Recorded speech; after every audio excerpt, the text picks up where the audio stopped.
ചൈനയും തമ്മിലുള്ള ശത്രുതയുടെ കനലണയുന്നു. വീണ്ടും നയതന്ത്ര ബന്ധങ്ങൾക്ക് കൈകോർക്കാൻ ഒരുങ്ങുകയാണ് ഇന്ത്യയും ചൈനയും. ഇരു രാജ്യങ്ങളുടെയും നയതന്ത്ര ബന്ധം കൂടുതൽ ദൃഢമാക്കാൻ വേണ്ടി നിർത്തിവച്ചിരുന്ന പല പദ്ധതികളും പുനരാരംഭിക്കാനുള്ള നീക്കത്തിലാണ് സർക്കാരുകൾ. ഇന്ത്യൻ വിദേശകാര്യ മന്ത്രാലയം തന്നെയാണ് ഇത് സംബന്ധിച്ച പ്രസ്താവനകൾ നടത്തിയത്.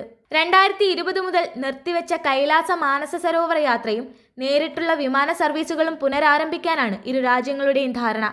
5 വർഷമായി മുടങ്ങിക്കിടന്നിരുന്ന യാത്രയാണിപ്പോൾ പുനരാരംഭിക്കുന്നത്. ഈ വേനൽക്കാലത്ത് തന്നെ യാത്ര പുനരാരംഭിക്കാനാണ് തീരുമാനം. ഇന്ത്യ ചൈന നയതന്ത്ര ബന്ധത്തിന്റെ 75ാം വർഷത്തിലാണ് യാത്ര പുനരാരംഭിക്കുന്നത്. ചൈനയും ഇന്ത്യയും തമ്മിൽ നടത്തിയ സെക്രട്ടറി തല ചർച്ചയിലാണ് യാത്ര പുനരാരംഭിക്കാൻ തീരുമാനമായത്. വിദേശകാര്യ സെക്രട്ടറി വിക്രം മിശ്രയുടെ ചൈനീസ് സന്ദർശനത്തിലാണ് കൈലാസ യാത്രയുടെ കാര്യത്തിൽ തീരുമാനമുണ്ടായത്. അദ്ദേഹം ചൈനീസ് വിദേശകാര്യമന്ത്രി വാങ്ങിയുമായി കൂടിക്കാഴ്ച നടത്തുകയും ഇരുവരും തമ്മിൽ ഉന്നതതല ചർച്ച നടക്കുകയും ചെയ്തു. ചർച്ചയിൽ പ്രധാന വിഷയമായത് കൈലാസ മാനസ സരോവർ യാത്രയുമായി ബന്ധപ്പെട്ട് നിലവിലുള്ള കരാറുകൾ പ്രകാരമുള്ള മാർഗങ്ങളാണ്. നിലവിലെ കരാറുകൾ പ്രകാരമാണിപ്പോൾ വിമാന സർവീസും മാനസ സരോവർ യാത്രയും പുനരാരംഭിക്കുന്നത്. ഇതിനു പുറമെ നദികളുമായി ബന്ധപ്പെട്ട ജലശാസ്ത്രപരമായ വിവരങ്ങളും മറ്റ് സഹകരണവും പുനരാരംഭിക്കുന്നതിനെക്കുറിച്ച് ചർച്ച ചെയ്യുന്നതിനായി ഇന്ത്യ ചൈന വിദഗ്ധതല യോഗം ചേരാൻ ചൈന സമ്മതിച്ചിട്ടുണ്ട്.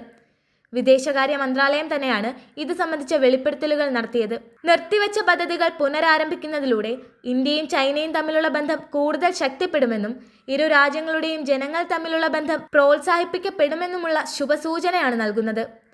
ചർച്ചകൾ പടിപടിയായി പുനരാരംഭിക്കുന്നതിനും മുൻഗണനാ മേഖലകളെ അഭിസംബോധന ചെയ്യുന്നതിനുമാണ് ഇരു രാജ്യങ്ങളുടെയും തീരുമാനം. സാമ്പത്തിക വ്യാപാര മേഖലകളിലെ പ്രത്യേക ആശങ്കകളും ചർച്ചയുടെ ഭാഗമായി. 2020 കോവിഡ് വ്യാപനത്തെ തുടർന്നാണ് മാനസ സരോവർ യാത്ര നിർത്തിവെച്ചത്. പിന്നാലെ എത്തിയ ഗൽവാൻ സംഘർഷം കൂടിയായപ്പോൾ ഇരു രാജ്യങ്ങളും തമ്മിലുള്ള ബന്ധം മോശമാവുകയും യാത്ര പുനരാരംഭിക്കുന്നത് അനിശ്ചിതത്വത്തിലാവുകയും ചെയ്തു. തുടർന്ന് ഇരു രാജ്യങ്ങൾക്കുമിടയിൽ സംഘർഷ സാധ്യത നിലനിൽക്കുന്നതിനാൽ അതിർത്തി മേഖലയിൽ സേനയെ വിന്യസിച്ചിരിക്കുകയായിരുന്നു. സ്ഥിതിഗതികൾ ശാന്തമായതോടെ ഇരു രാജ്യങ്ങളും സേനയെ പിൻവലിച്ചതിന് പിന്നാലെയാണിപ്പോൾ നയതന്ത്ര ബന്ധം മെച്ചപ്പെടുത്താനുള്ള നടപടികൾ തുടങ്ങിയത്. കഴിഞ്ഞ ഒക്ടോബറിൽ റഷ്യയിലെ കസാനിൽ നടന്ന ബ്രിക്സ് ഉച്ചകോടിയിൽ പ്രധാനമന്ത്രി നരേന്ദ്രമോദിയും ചൈനീസ് പ്രസിഡന്റ് ഷീ ജിൻപിങ്ങും കൂടിക്കാഴ്ച നടത്തിയിരുന്നു. ഇരു രാജ്യങ്ങളും തമ്മിലുള്ള നയതന്ത്ര ബന്ധം മെച്ചപ്പെടുത്തുന്നതിന് വേണ്ട കാര്യങ്ങളാണ് അന്ന് ഇരുവരും ചർച്ച ചെയ്തത്.